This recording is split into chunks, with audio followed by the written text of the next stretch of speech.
네, 오늘 여러분과 함께 깊이 파고들 자료는요, 핀테크 기업이죠. 업스타트, 그 최신 실적 분석 보고서, 업스타트 성장과 수익성 사이의 딜레마입니다.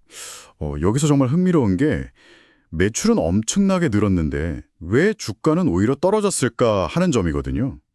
그 뒤에 숨겨진 이야기들을 좀 파헤쳐 보려고 합니다. 네, 그렇죠. 이번 시간을 통해서 업스타트 실적 데이터를 보면서 이 성장과 수익성 사이의 복잡한 관계, 이걸 좀 이해해 보고요.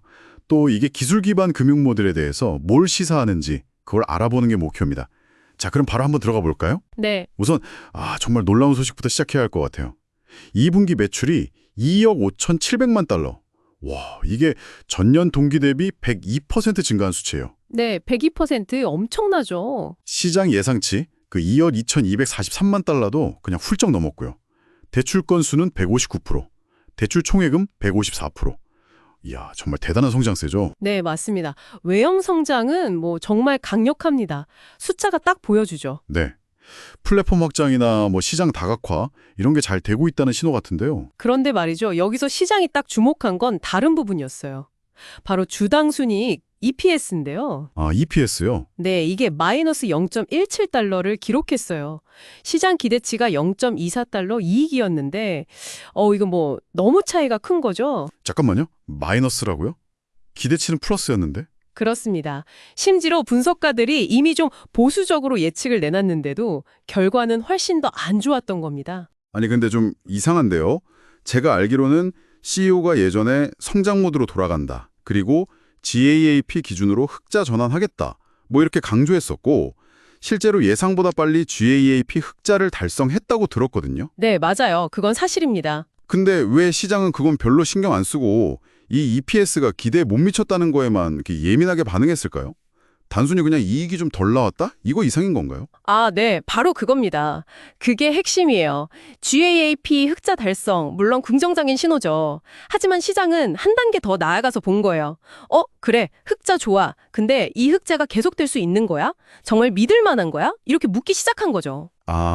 지속 가능성. 네, 특히 요즘처럼 경제가 좀 불확실할 때는 그냥 성장률만 높거나 한 번 흑자 냈다고 해서 그걸로 충분하다고 보지 않는 경향이 있어요. 이번 업스타트 경우가 딱 그걸 보여주는 거죠. 시장이 얼마나 빠르게 미래 가치에 대한 기대에서 지금 당장 돈을 버는 능력, 이걸 요구하는 쪽으로 바뀔 수 있는지를요. 그렇군요. 결국 매출은 저렇게 폭발적으로 늘었는데도 주가가 7.88%나 빠진 건 바로 이 지속 가능한 이익 창출 능력에 대한 의구심 때문이다. 이렇게 해석해야 합니다. 그렇군요. 겉으로 보이는 화려한 성장세 뒤에는 이 수익성에 대한 물음표가 딱 찍혀 있었다. 이런 말씀이시네요. 그럼 구체적으로 어느 부분에서 비용 문제가 있거나 수익성이 좀 안 좋아지고 있는 걸까요? 혹시 그 신규 사업들하고 관련이 있을까요? 자동차나 주택, 소액대출 이런 거요? 정확합니다. 그 신규 사업 분야들이 매출 성장에 기여하기 시작한 건 맞아요. 분명히 도움이 되고 있는데 아직은 수익을 내기보다는 투자가 더 많이 필요한 그런 초기 단계에 가깝거든요. 아직은 투자 단계군요. 네, 자동화율이 92%에 달한다는 건 되게 긍정적이긴 한데 효율성 측면에서는요. 근데 이 새로운 시장에서 안정적인 수익 모델을 만들려면 시간이 좀 더 필요하다는 거죠. 이게 단기적인 수익성 지표에는 아무래도 좀 부담으로 작용하면서 투자자들의 불안감을 좀 키운 면이 있는 것 같습니다. 그렇겠네요. 그리고 이걸 좀 더 넓게 보면요. 외부 환경 요인도 있어요. 경쟁은 점점 더 치열해지고 있고요. 또 금리가 오를 가능성도 있잖아요. 그럼 유동성이 줄어들 수 있고. 네, 그렇죠. 특히 업스타트의 핵심 경쟁력이 그 AI 기반 대출 평가 모델인데 이게 혁신적이긴 하지만 경기가 좀 안 좋아지면 이 모델 자체의 신뢰도에 대한 검증 요구가 훨씬 커지게 됩니다. 모델 자체의 신뢰도요? 네, 신형 위험이 커질 때 이 AI 모델이 얼마나 정확하게 위험을 잡아내고 관리할 수 있느냐 이 문제가 중요해지는 거죠. 알고리즘이 얼마나 정교하고 또 시의적절한지가 그 어느 때보다 중요해지는 시점입니다. 이야, 상황이 정말 복잡하네요.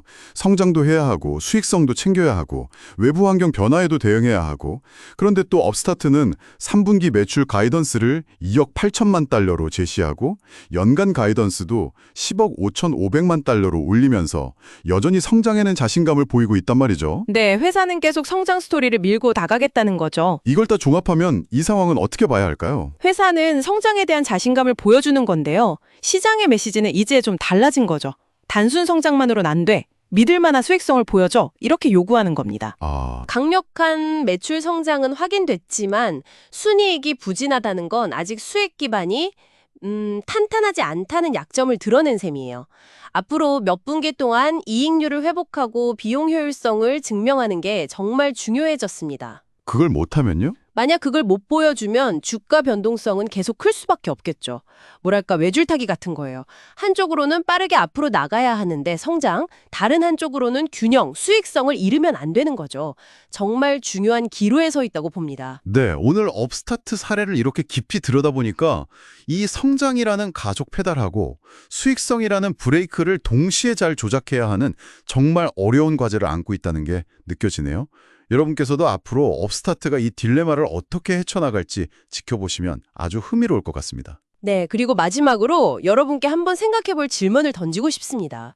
이번 업스타트 사례는요, AI 기반 금융 모델의 가치를 시장에 궁극적으로 어떻게 평가할 것인가에 대한 아주 중요한 질문을 던지고 있거든요. 오, 어떤 질문이죠? 특히 지금처럼 불확실성이 높은 경제 상황에서 과연 이 빠른 성장이라는 것 자체가 계속해서 높은 가치를 인정받을 수 있을까요? 아니면 결국은 안정적인 수익성을 확보하는 것만이 기업의 진짜 가치를 증명하는 유일한 길이 될까요?